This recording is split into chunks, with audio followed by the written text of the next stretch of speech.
The story I chose is U.S. El Salvador, the torture of Venezuelan deportees. It was published by the Human Rights Watch on November 12, 2025.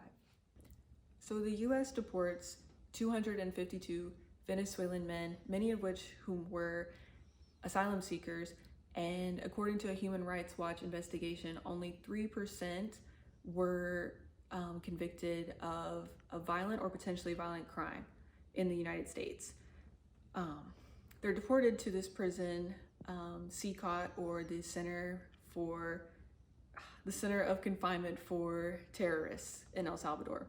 Once they get there, they are subjected to regular and systematic abuse, including beatings and sexual violence, and also inhumane conditions.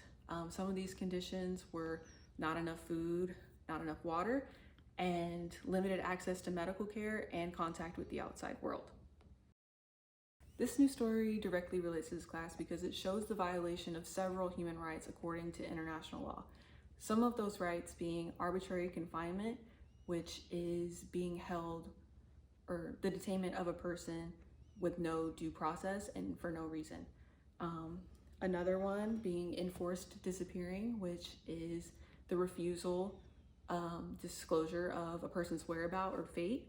And another one is refoulement, which is the deportation of someone to somewhere where you know that they will be harmed. This is absolutely deplorable, and I think that both governments should be publicly condemned.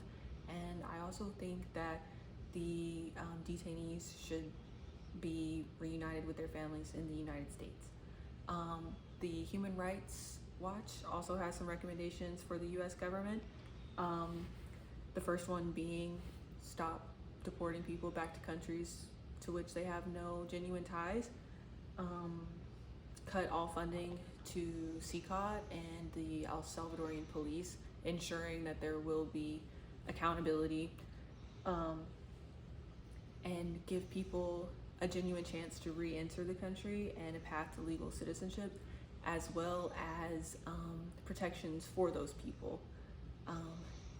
The Human Rights Watch also asks that the US government respects people's seeking asylum status, and also to disclose any and all agreements with El Salvador and CCOT.